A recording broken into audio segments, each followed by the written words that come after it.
नमस्कार साथियों, स्वागत है आप सभी का आपके अपने YouTube चैनल डीएस एकेडमी में। मैं डॉक्टर सुदेश कांतेजा आपके लिए लेकर चल रही हूँ टीजीटी पीजीटी हिंदी का संपूर्ण क्रैश कोर्स, वो भी निःशुल्क। अगर आप चैनल पर नए हैं तो चैनल को सब्सक्राइब कीजिए। अगर आपने चैनल सब्सक्राइब कर रखा है, आपको वीडियोस अच्छी लग रही है तो जितना हो ज्यादा से ज्यादा दोस्तों में शेयर कीजिएगा। हमें प्रतिक्रियाएं बहुत कम मिल रही हैं। जिस तरीके से हम मेहनत कर रहे हैं उसी तरीके से हमें जो आपकी तरफ से फीडबैक है वो बहुत कम मिल पा रहा है। तो जितना हो ज़्यादा से ज़्यादा फीडबैक भी दीजिए और वीडियो को शेयर भी कीजिए। अभी तक आपने ये प्रतिक्रिया हमें नहीं दी है कि आप इवनिंग वाली क्लास को किस समय लेना चाह रहे हैं। आप कमेंट कर दीजिएगा, जितना ज़्यादा वोटिंग आएगी उसी हिसाब से उसी टाइम पे इवनिंग वाली क्लास को अपलोड किया जाएगा। सुबह वाली क्लास तो 11 बजे अपलोड हो ही रही है। इवनिंग का शेड्यूल जो है वो थोड़ा सा अस्त व्यस्त है। आपकी प्रतिक्रिया के ऊपर ही वो निर्भर करेगा। चलिए, हम लोग बात कर रहे थे भक्ति काल में। भक्ति काल में हम लोग चल रहे थे निर्गुण के अंतर्गत ज्ञानाश्रय या संत काव्यधारा में। इससे पहले कई वीडियो में हम सारे तथ्यों को बहुत विस्तृत रूप से देख चुके हैं। यहाँ तक कि कबीर, नानक, जम्बनाथ, हरिदास, निरंजनी, दादू दया, इन सबको हम बहुत अच्छे से हमने देखा था। आज हम देखेंगे इसी के आगे के क्रम में संत दादू दयाल जी को। दादू दयाल के विषय में विस्तृत चर्चा हम लोग करेंगे। जैसे कि हमने इससे पिछली वीडियो में सिंगा जी को देखा था, बहुत विस्तृत चर्चा हमने उनकी की थी। क्योंकि मध्य प्रदेश असिस्टेंट प्रोफेसर या देखिए जिस भी राज्य का जो रचनाकार या संत कवि या कोई भी हिंदी से संबंधित जो पुरुष होता है वो वहां के लिए बहुत महत्वपूर्ण हो जाता है। अब जैसे हम बात करेंगे दादू दयाल की, तो दादू दयाल का जन्म तो हुआ था अहमदाबाद में, गुजरात में, लेकिन इनकी जन्मभूमि गुजरात रही है और कार्यभूमि जो इनकी रही है वो राजस्थान रही है। तो अब ये राजस्थान की परीक्षाओं की दृष्टि से जो हिंदी की परीक्षाएं होती हैं, असिस्टेंट प्रोफेसर वर्ग 1, वर्ग 2, सेट, इस तरीके की जो परीक्षाएं होती हैं उनमें ये फर्स्ट ग्रेड, सेकंड ग्रेड के लिए ये बहुत महत्वपूर्ण हो जाते हैं। तो चलिए देखते हैं इनके विषय में जो विस्तृत जानकारियां हैं, जो परीक्षा उपयोगी तथ्य हैं, हम उनसे अवगत होते हैं। बात करते हैं दादू दयाल के समय की। तो इनका जो समय है 1544 से 1603 ईस्वी माना गया है। दादू दयाल का समय 1544 से 1603 ईस्वी माना गया है। जन्म की बात करें तो जन्म है अहमदाबाद, यानी कि यहीं पे आप लिख लीजिए गुजरात। ठीक है। बात करें निधन की तो दादू दयाल जी का जो निधन हुआ है 1603 ईस्वी में, कहां पर है? नारायण गांव आपके राजस्थान में है। ठीक है। इसमें भी देखिए सर्वमान्य जो समय है वो आपका यही है 1544 से 1603 ईस्वी। लेकिन डॉक्टर बच्चन सिंह या तो आगे चलते हैं या थोड़ा सा पीछे हो जाते हैं। तो देखिए आपको बच्चन सिंह को भी ध्यान में रखना होगा समय, क्योंकि इस बार 2021 में जो टीजीटी पीजीटी की परीक्षाओं में प्रश्न अधिकांशतः पूछे गए थे वो डॉक्टर बच्चन सिंह के इतिहास को आधार बनाया गया था। तो डॉक्टर बच्चन सिंह ने जो दादू दयाल का समय माना है वो 1554 से 1603 ईस्वी है, यानी कि निधन का समय 1603 ईस्वी ही माना है। डॉक्टर बच्चन सिंह ने जो जन्म का समय माना है वो 1554 माना है, जबकि यहाँ पे 44 है, यानी कि इन्होंने 10 साल और आगे बढ़ा के माना था, घटा के। ठीक है। बात कर लेते हैं दादू दयाल के मूल नाम की। तो दादू दयाल का जो मूल नाम था वो था दाऊद। दाऊद किसका मूल नाम है? तो दादू दयाल का मूल नाम दाऊद है। बात कर लेते हैं जाति की। तो दादू दयाल की जो जाति थी, वैसे अगर देखा जाए तो ये मुसलमान थे, और मुसलमान में भी ये जो थे धुनिया थे। धुनिया का मतलब होता है जो रुई को धुनता है। जैसे कि रुई निकाली जाती है, जैसे पेड़ों से रुई प्राप्त होती है या भेड़ों से प्राप्त होती है, उसके बाद में उसको जो सही किया जाता है उसका काम जो है ये करते थे। इनका व्यवसाय था, एक तरीके से पैतृक व्यवसाय था। ठीक है। तो इसीलिए ये धुनिया मुसलमान थे दादू दयाल। बात कर लेते हैं गुरु की। तो दादू दयाल के जो गुरु थे वो वृद्ध भगवान थे। वृद्ध भगवान किसके गुरु थे? तो ये दादू दयाल के गुरु थे। अब ये दादू दयाल के गुरु वृद्ध भगवान थे, इसकी जानकारी हमें कहां मिलती है? तो जनमलीला पर्ची एक रचना है जन गोपाल की। जन मलीला पर्ची के रचनाकार जन गोपाल हैं। इनकी जो ये रचना है इसमें पता चलता है कि जो दादू दयाल के गुरु थे वो वृद्ध भगवान थे। ठीक है, बात कर लेते हैं। दादू विवाहित थे, इनके दो पुत्र थे। जो दादू दयाल थे ये विवाहित थे, यानी कि गृहस्थ जीवन ये जी रहे थे। इनके दो पुत्र थे, गरीब दास और मिस्कीन दास। ठीक है, आगे बात करते हैं। इनके 52 शिष्य माने जाते हैं। जो आपके गुरु दादू जो संत दादू दयाल हैं, इनके 52 शिष्य माने जाते हैं, जिनमें जो प्रमुख हैं या जिनका वर्णन दादू दयाल ने किया है उनमें है आपके रज्जव, सुंदरदास, प्रागदास, जनगोपाल, जगजीवन दास, संत दास और जगन्नाथ दास। ये दादू दयाल के प्रमुख शिष्यों में रहे हैं।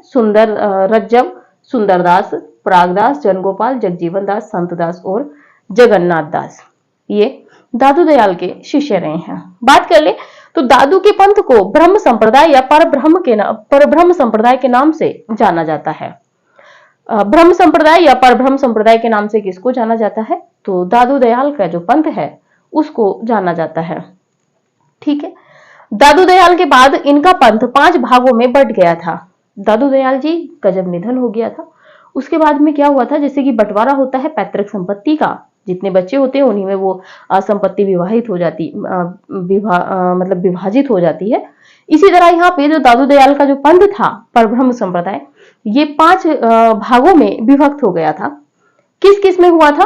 खालसा पंथ, खाकी पंथ, नागा पंथ, उत्तरादे पंथ और विरक्त पंथ। ये 5 पंथ के नाम से जो इनके शिष्य थे, जो 52 शिष्य थे, उन्होंने अपने अपने अनुसार जो इनका पंथ था इसको विभक्त करके मतलब उप शाखाओं में विभाजित कर दिया था। आप स्क्रीनशॉट लीजिए, आगे देखते हैं और इनसे संबंधित तथ्य।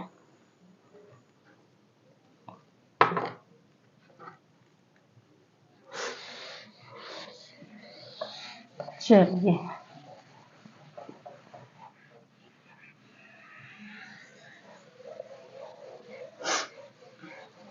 देखिए जितना हो वीडियो को शेयर करते रहिए, नोट्स साथ के साथ आप पढ़ते रहिए, बनाते रहिए। वीडियो जैसे ही अपलोड होती है वीडियो को देख लिया करिए। इसके बाद अगर वीडियो इधर उधर होती है तो उसमें हमारा कोई वो नहीं रहेगा, हम उसको दोबारा मतलब अपलोड नहीं कर पाएंगे, क्योंकि हमारे पास वो है रहेगी ही नहीं। इसीलिए कहते हैं आप समय से वीडियो देखते रहिए। चलिए बात कर लेते हैं 1973 ईस्वी में दादू पंथ की स्थापना। 1973 ईस्वी में दादू पंथ की स्थापना जयपुर के पास हुई।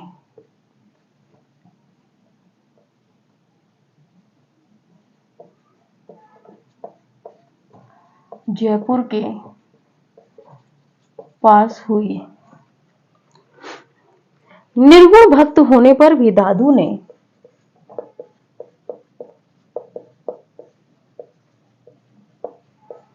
निर्गुण भक्त होने पर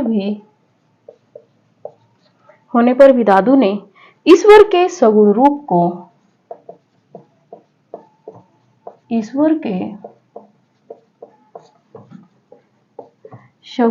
को महत्व दिया था। चलिए बात करते हैं। दादू ने भराने की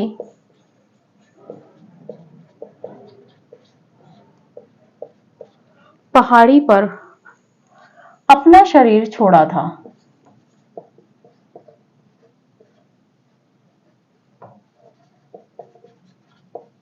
अपना शरीर छोड़ा था। यह स्थान दादूपंथियों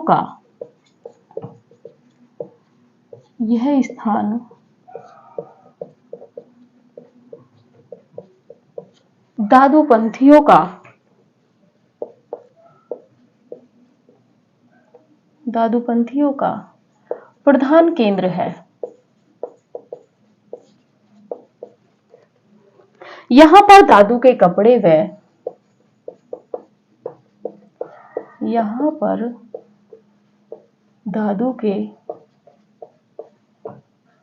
कपड़े व पोथियां आज भी रखी हुई हैं।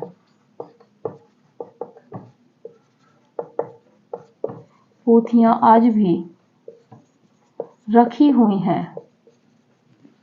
दादू दयाल की जो पोथियां हैं और कपड़े हैं वो आज भी रखे हुए हैं। दादूपंथी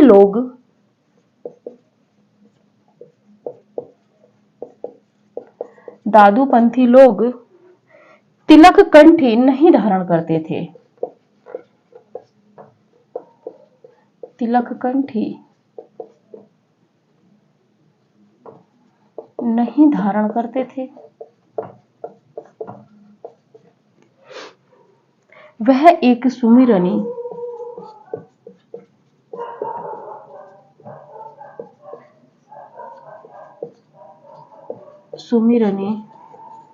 रखते थे।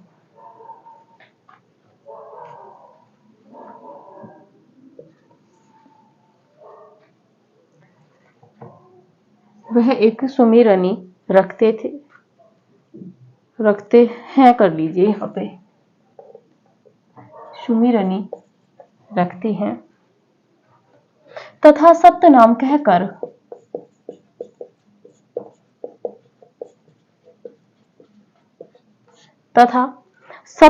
कहकर अभिवादन करते हैं।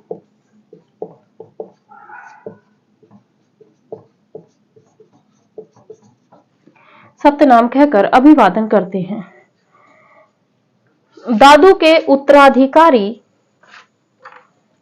आगे लिखिए,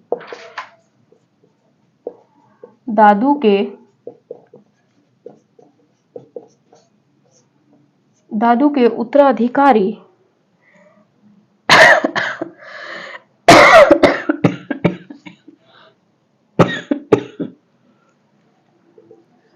उनके पुत्र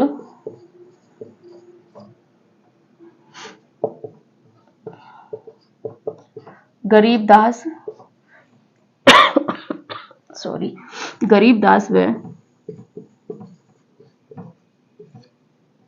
मिस्कीन दास हुए थे।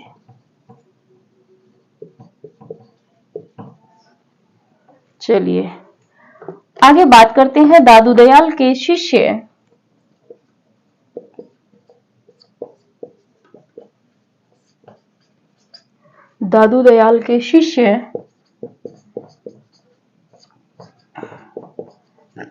जगजीवन दास ने सत्यनामी संप्रदाय चलाया था। जगजीवन दास ने सत्यनामी संप्रदाय चलाया था। दादू की वाणियों का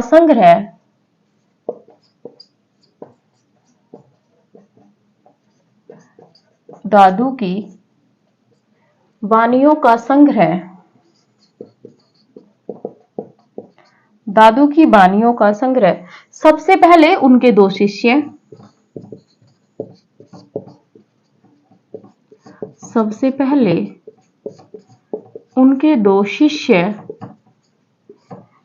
कौन कौन थे? संत दास व जगन्न दास। दो शिष्य संत दास व जगन दास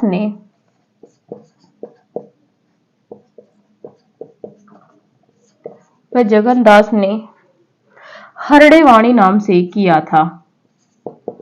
हरड़े वाणी नाम से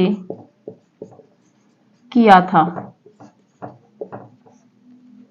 तथा इसका पुनः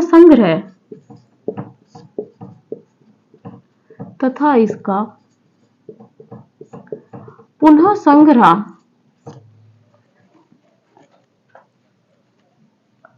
दादू के शिष्य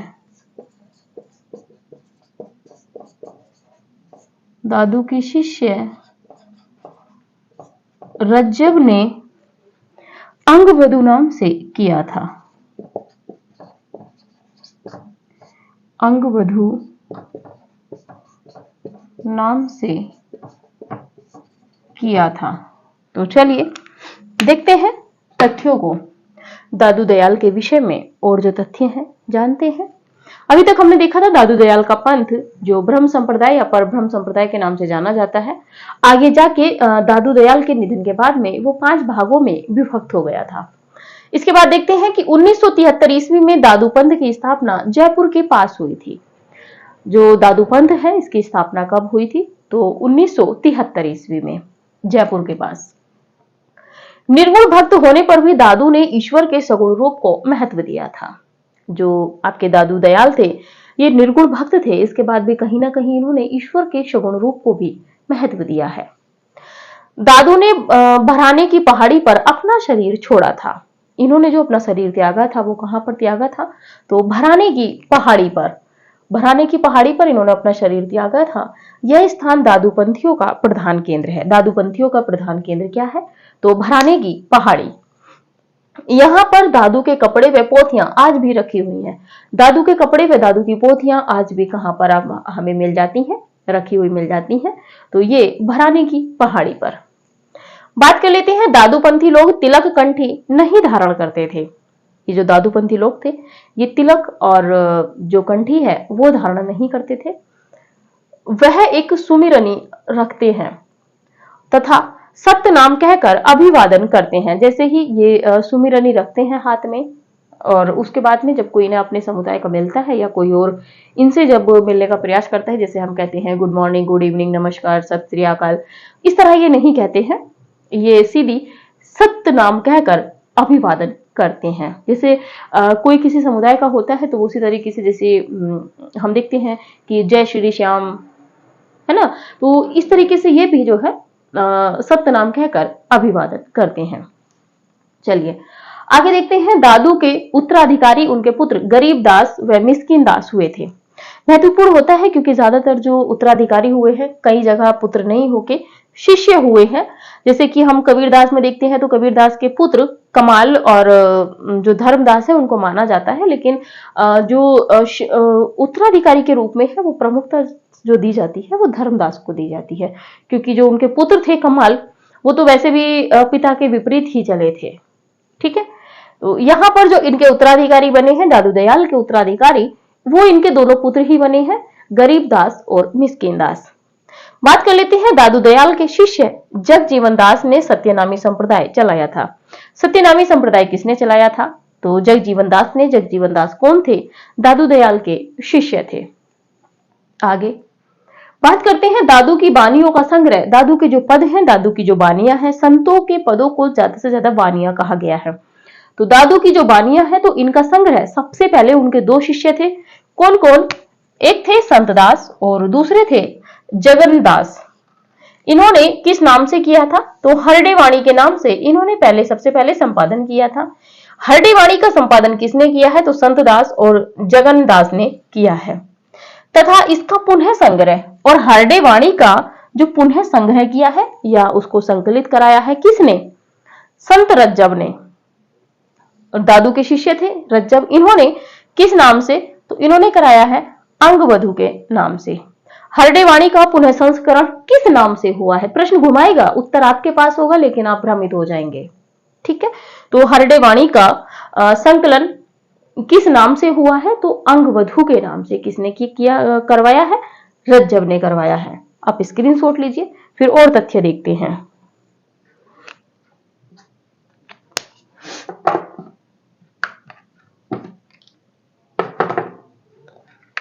चलिए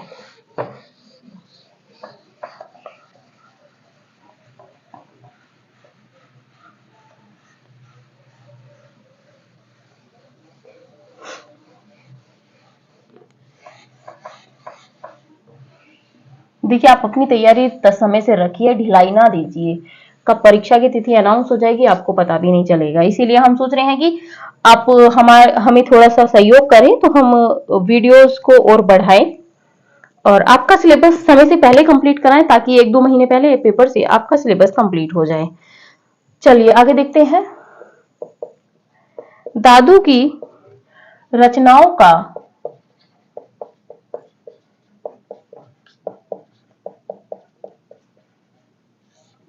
रचनाओं का प्रामाणिक संकलन संकलन परशुराम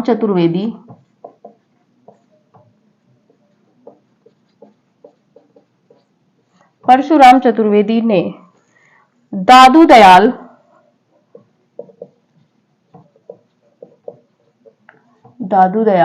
या दादू ग्रंथावली नाम से किया है। दादू दयाल या दादू ग्रंथावली के नाम से किया है। पहले दादू दयाल के नाम से आया था और उसी का नाम फिर दादू ग्रंथावली जिल्द में कर दिया था। तो दोनों में से कोई एक ही आएगा, दोनों नहीं आएंगे। चलिए, दादू की काव्य भाषा ब्रज थी।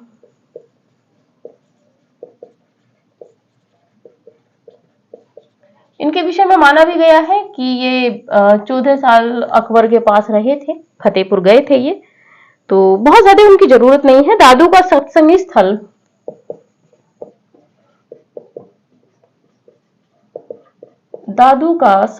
स्थल अलख दरीवा नाम से प्रसिद्ध है। अलख दरीवा के नाम से प्रसिद्ध है।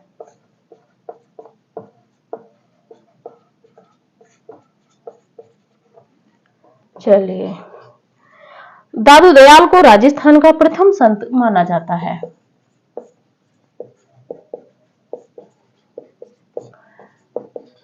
दादू दयाल को राजस्थान का प्रथम संत माना जाता है।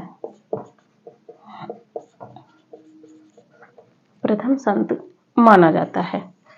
मोतीलाल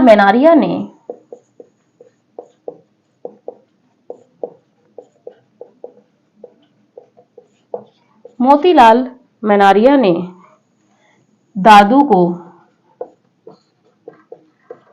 राजस्थान का कबीर कहा है।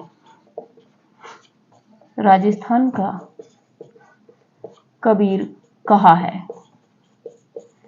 चलिए, कुछ कथन देख लेते हैं। कथनों में है, पहला कथन देखते हैं। संत काव्य परंपरा में कबीर के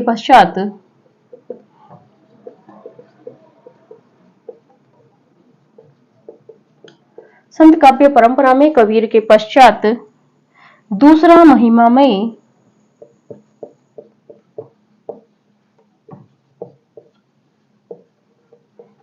महिमामयी व्यक्तित्व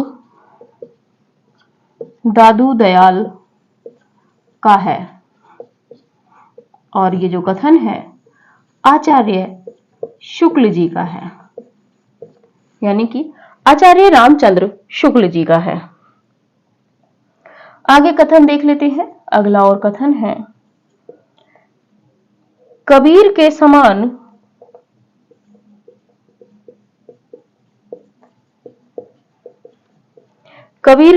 खंडन और वाद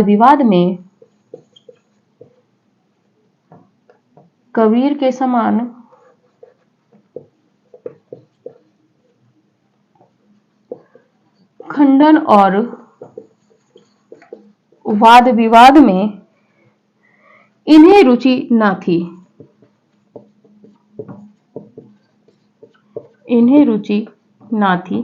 और ये भी कथन है आचार्य रामचंद्र शुक्ल जी का। आचार्य शुक्ल जी का है, आप ध्यान रखिएगा। आगे है, दादू की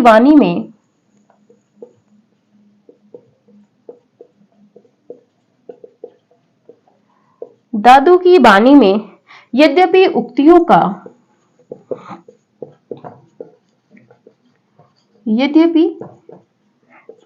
का वह चमत्कार नहीं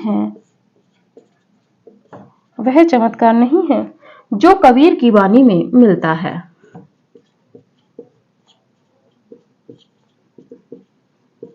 जो कबीर की वाणी में मिलता है, पर प्रेम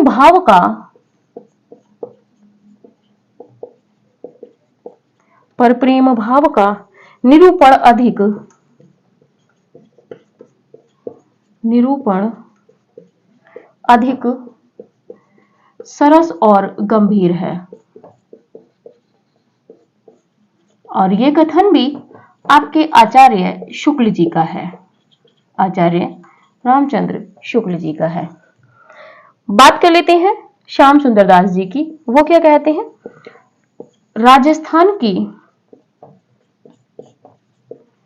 राजस्थान की शुष्क धरा पर भक्ति, राजस्थान की शुष्क धरा पर भक्ति की सरिता को प्रवाहित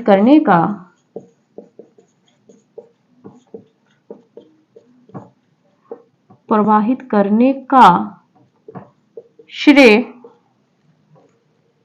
दादू दयाल को है।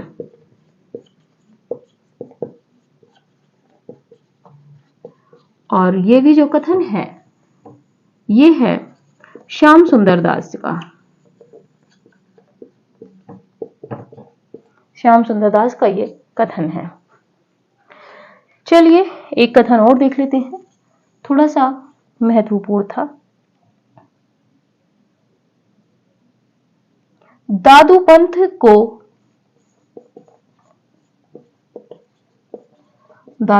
को कबीर पंथ की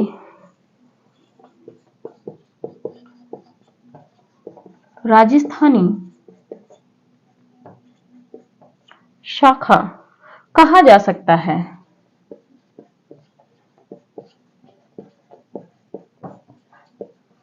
और ये जो कथन है डॉक्टर बच्चन सिंह का है जी। चलिए देखते हैं, थोड़ा सा देखिए। दादू की रचनाओं का प्रामाणिक संकलन परशुराम चतुर्वेदी ने दादू दयाल या दादू ग्रंथावली के नाम से किया था। पहले दादू दयाल नाम रखा गया था, फिर दादू ग्रंथावली हो गया था, तो दोनों ही नाम मिल सकते हैं। किसने किया है संकलन? परशुराम चतुर्वेदी जी ने। दादू की काव्य भाषा कैसी थी? तो ब्रज थी। दादू का सत्संग स्थल अलग दरीवा के नाम से प्रसिद्ध है। तो दादू दयाल का जो सत्संग स्थल है वो अलग दरीवा के नाम से प्रसिद्ध है। दादू दयाल को राजस्थान का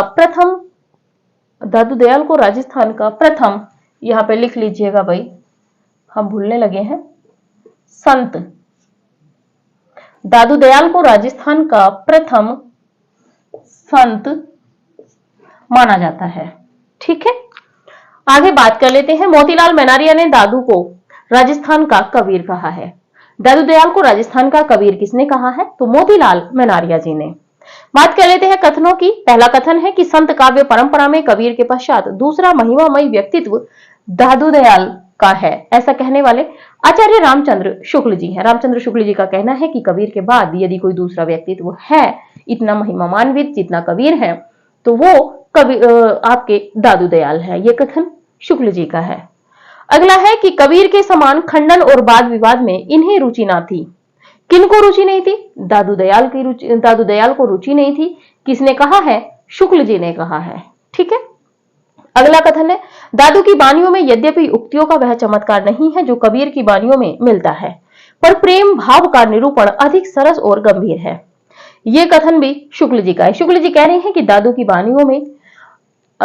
की जो वाणियों में यद्यपि उक्तियों का वह चमत्कार नहीं है जैसा कि कबीर की वाणियों में मिलता है, उलटवासी है ना, तो इस तरह के जो प्रयोग है चमत्कार है वो कबीर की वाणियों में मिलते हैं, दादू की वाणियों में नहीं मिलते हैं, पर प्रेम भाव का निरूपण अधिक सरस और गंभीर है। यानी कि दादू दयाल की जो वाणियां हैं उनमें प्रेम और जो प्रेम का जो निरूपण हुआ है, प्रेम भाव का जो निरूपण है वो सरल रूप में किया है। ये कथन भी शुक्ल जी का है। बात करते हैं अगले कथन की।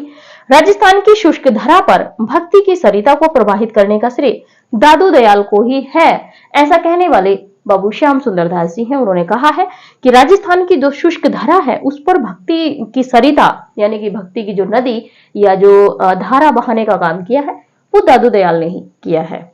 ऐसा कहा है श्याम सुंदर दास ने। बात कर लेते हैं अगले कथन की। दादू पंथ को कबीर पंथ की राजस्थानी शाखा कहा जा सकता है। ऐसा कहा है डॉक्टर बच्चन सिंह ने। दादू पंथ को कबीर पंथ की राजस्थानी शाखा किसने कहा है? तो ये कहा है डॉक्टर बच्चन सिंह ने। आप स्क्रीनशॉट लीजिए, थोड़ा सा और देखते हैं।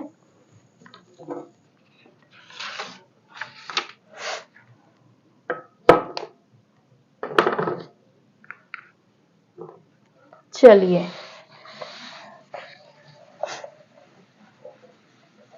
एक छोटी सी कमी है, उनको भी निपटा लेते हैं।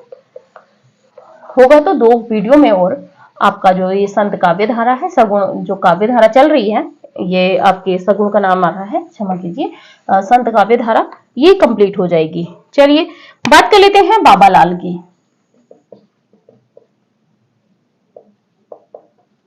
बाबा लाल का समय है 1590 से 1655 ईस्वी। 1590 से 1655 ईस्वी। माना जाता है कि बाबा लाल नाम के चार हुए थे। एक पिंडदान के थे, दूसरे खेरा के थे, तीसरे गुरदासपुर के थे, और चौथे जो थे ये आपके कुशपुर के थे, और ये वही हैं कुशपुर वाले।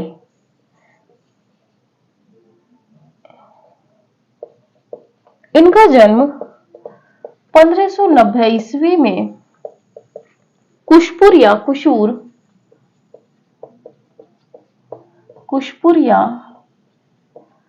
कुशूर पंजाब में हुआ था।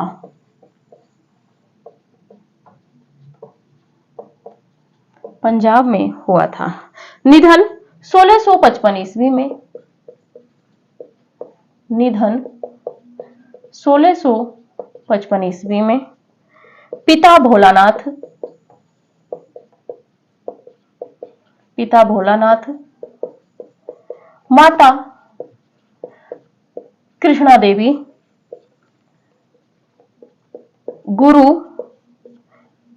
गुरु कौन है? चेतन स्वामी, चेतन बाबा कीजिए, चेतन बाबा या चैतन्य स्वामी, एक ही नाम है दोनों का। चलिए, शिष्यों की संख्या जो इनके मानी जाती है, इनके 22 शिष्य माने गए हैं।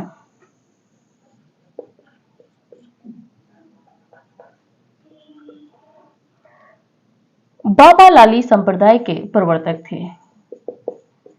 ये बाबा लाली संप्रदाय के प्रवर्तक थे। बड़ौदा में इनका एक मठ है। बड़ौदा में इनका एक मठ है जिसे बाबा लाल का शैल कहते हैं। इस संप्रदाय का प्रधान स्थान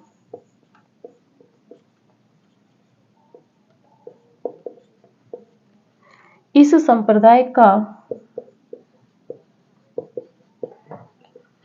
प्रधान स्थान गुरदासपुर का सिरिध्यानपुर गांव है।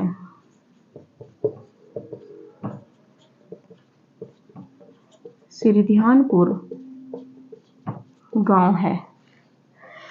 रचनाओं के विषय में बात कर ले, इनकी 2 ही रचनाएं हैं। पहली है असरारे मार्फत।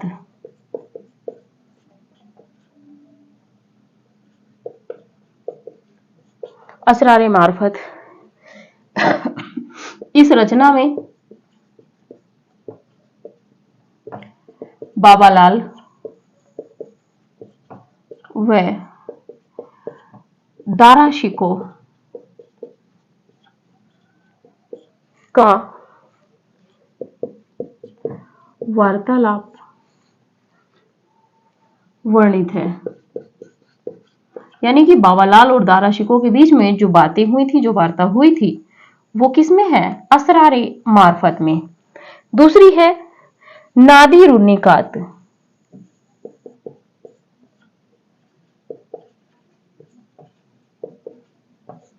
नादिर निकात, इसमें इनके दार्शनिक विचार हैं।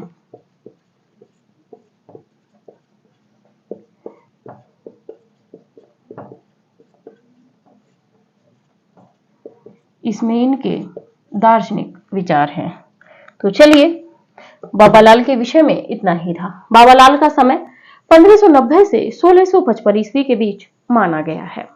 बाबालाल का जन्म 1590 ईस्वी में कुशपुर यानी कि कुसूर जो ये जगह है ये पंजाब है, पंजाब में हुआ था। निधन की बात करें तो 1655 ईस्वी में है।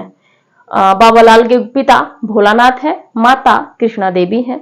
गुरु की बात करें तो चेतन बाबा या चैतन्य स्वामी माने गए हैं। बात कर लेते हैं बाबालाल के जो शिष्य माने गए हैं, 22 शिष्य माने गए हैं। और बाबालाल जो है, बाबालाल ने बाबालाली संप्रदाय चलाया था। तो बाबालाली संप्रदाय के प्रवर्तक कौन है? तो बाबालाल हैं। बात करें बड़ौदा में इनका एक मठ है। बड़ौदा में किसका मठ है? तो बाबालाल का यानी कि बाबालाली संप्रदाय का, जिसे बाबालाल का शैल कहते हैं। बाबालाल का शैल किसको कहते हैं? तो जो आपके बाबालाली संप्रदाय का मठ है उसे बाबालाल का शैल कहा जाता है। इस संप्रदाय का प्रधान स्थान जो है, यानी कि जो बाबालाली संप्रदाय है इसका जो प्रधान स्थान है वो गुरदासपुर का श्री ध्यानपुर गांव है। तो गुरदासपुर का श्री ध्यानपुर गांव किससे संबंधित है? बाबालाली संप्रदाय से। ठीक है। रचनाओं के विषय में बात करें बाबालाल की तो दो ही रचनाएं हैं, असरारे मार्फत और नादिर-उन्नी कात। असरारे मार्फत में बाबालाल और जो दारा शिकोह था मुगल बादशाह, उसकी जो बीच वार्ता हुई थी, इन दोनों के बीच जो भी संवाद हुआ था, एक दूसरे से बात हुई थी, वो इस रचना में वर्णित है। और नादिर-उन्नी कात ये इनके दार्शनिक विचारों पर आधारित है। तो ये थे आपके बाबालाल। ये भी तथ्य है कि इस समय पे बाबालाल नाम के 4 व्यक्ति हुए थे, जिसमें ये जो बाबालाल हैं ये अंतिम वाले हैं जो अप्रामाणिक हैं। ठीक है, जिनसे प्रश्न बनता है, बाकी को हमें पढ़ना भी नहीं है, उनसे प्रश्न बनता भी नहीं था। ठीक है, तो चलिए आज की क्लास यहीं तक रखते हैं। इसके बाद मिलेंगे आपके साथ में अगली रचनाओं के साथ में, अगले संत कवियों के साथ में। जो बचे हुए हैं हमें लगता है 1 या 2 वीडियो में हम सभी को कंप्लीट कर लेंगे। और जिनके 1-1, 2-2 कथन थे उनके हमने लिखवा दिए हैं। जिनके अधिक कथन थे, जैसे कबीर मिलेंगे हमें, और भी 1-2 कवि हैं, तो जो संत कवि कुछ बचे हैं उनके पद तो सबके एक ही साथ लेके आएंगे, लेकिन जिनके कुछ कथन बचे हैं वो 1-2 दिन में आपको व्हाट्सएप ग्रुप पे मिल जाएंगे।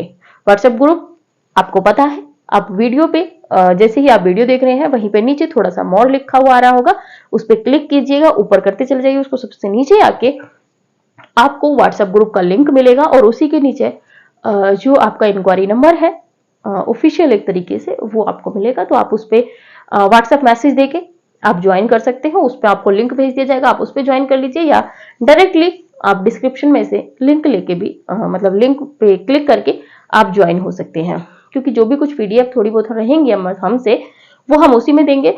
और आप भी कोशिश कीजिए कि साथ के साथ में तैयारी करते हुए चलिए, क्योंकि परीक्षाओं का पता नहीं है कब सरकार या आयोग पेपर करा ले। ठीक है, तो चलिए आज के लिए इतना ही।